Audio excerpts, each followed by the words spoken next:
Okay, so things are flat out here today. Here are McCormick wheels and wheel nuts, and they're painted now. And turning around, we threw our tyres off there. There was two of us here, so we threw the tyres off.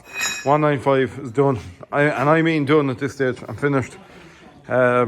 New struts on the pedal, all that's done. Tomorrow she's going to be used in anger. I'm going to drive her myself, and we'll really see what she's made of tomorrow.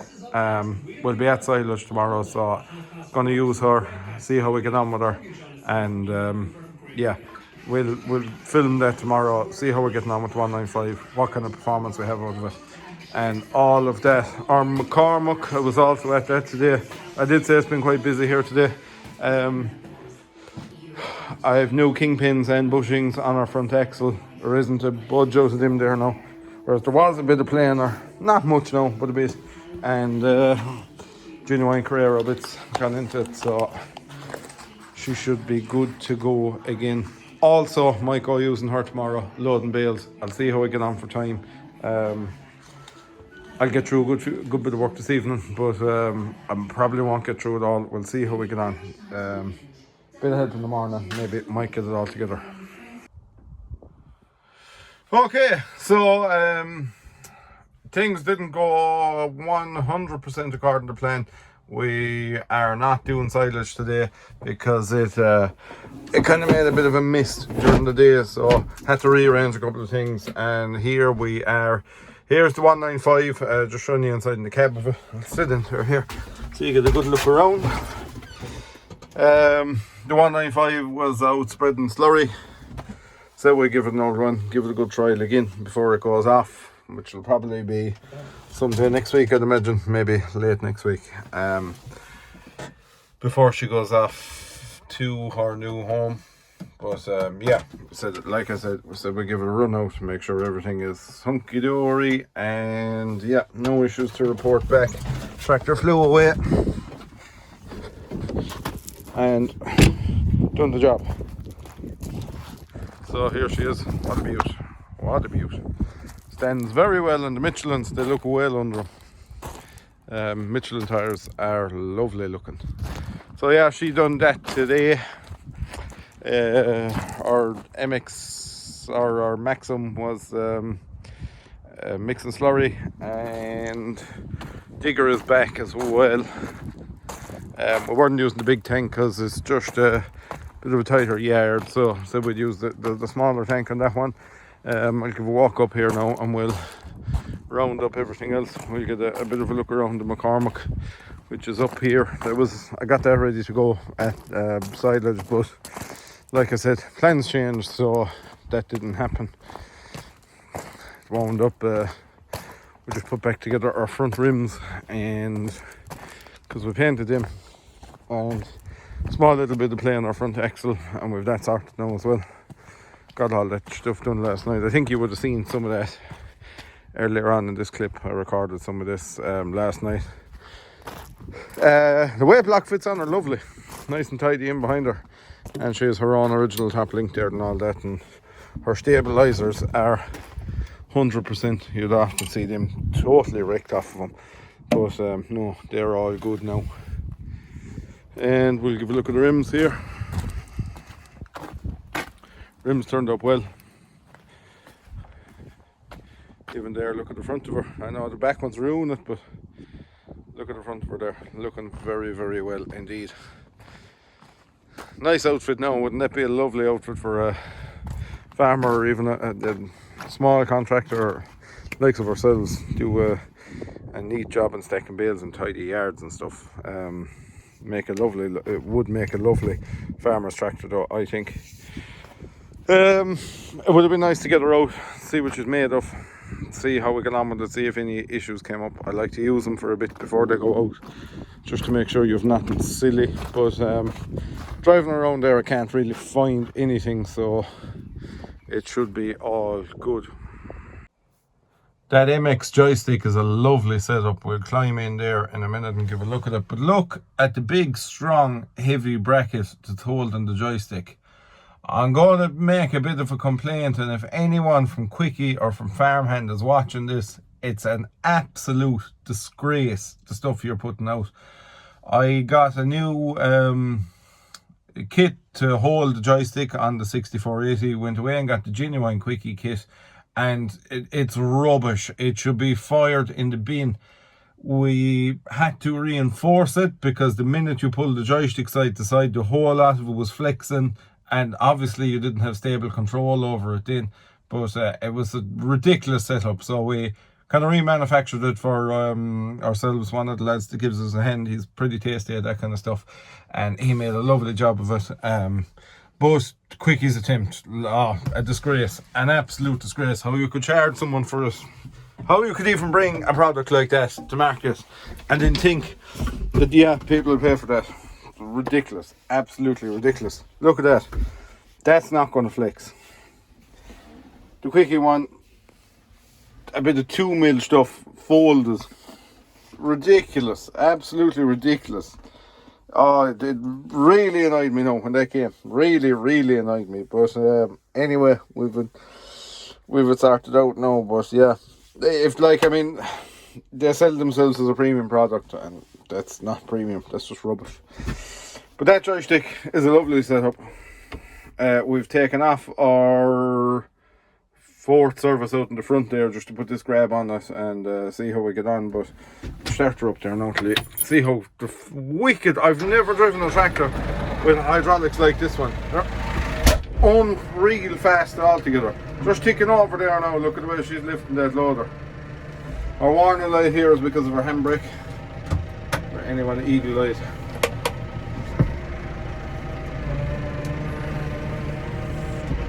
Speed of that thing is just unbelievable. Look, she's even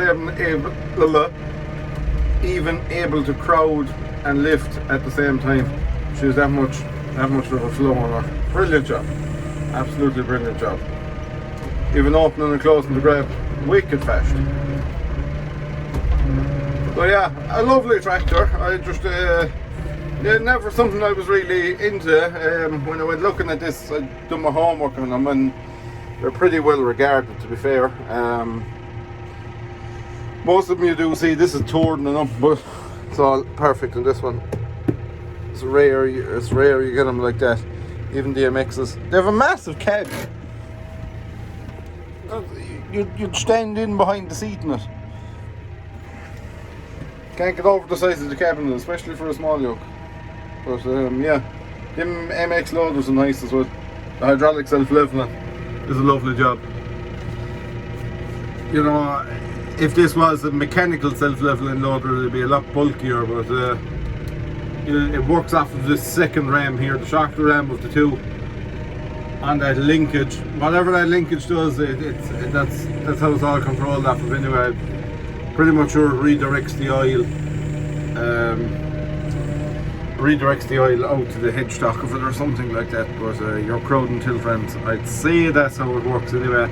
Just guessing, but it's a very good system. MX have been using that system for years. They also have your fast locks. You literally just flick up your locks there and your load is off. Brilliant setup. So yeah, that's her. That's all I kind of have to show you about her.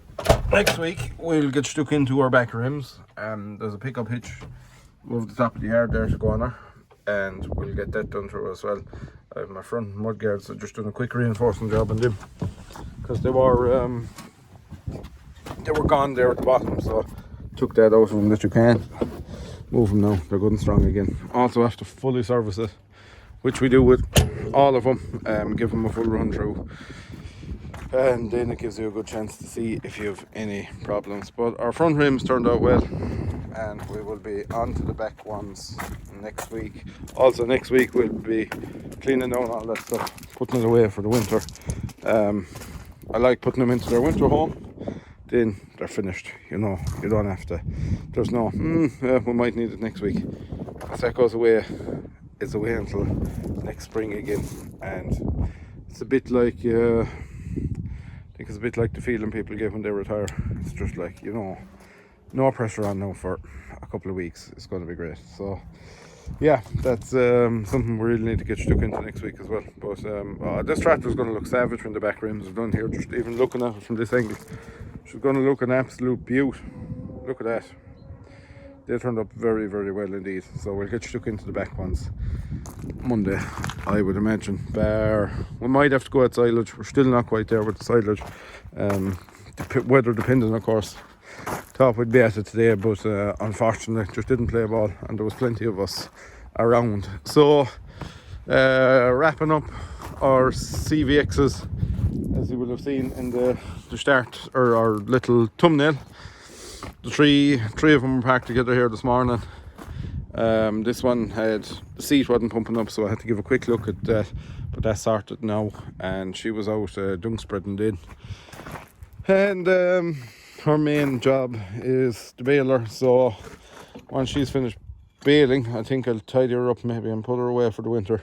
A few little jobbings to do with her, but I don't think she's going to have to do too much this winter. I think there's enough other ones around there that this one can sit into retirement for all the world and keep the hours down, because they are quite low, and low hour ones of these are pretty much an impossibility to find. So this tractor cleans up savage. Once I give that an all wash, she'll be lovely, lovely and clean, and will get rims for it as well.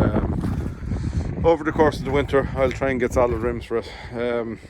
There was one of you that watches the videos there contacted me. Thank you very much for that. He found where there was rims. I chased it up. I never heard any more back.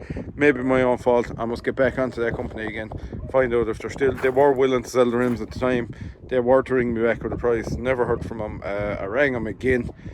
There was just a couple of, look, I'm not saying it was anyone's fault in particular, but probably my own fault for not chasing it up harder. But yeah, couple of bits more baling to do, and that is her for the year, I would imagine. I can't see a situation where I'm going to need this somehow this winter. I think she'll pretty much be able to retire, as the man says. We'll have the Massey, the 7550, the 175, the Maxim. I think that's going to do us. We won't need them all, so this one can, like I say, sit up a small bit.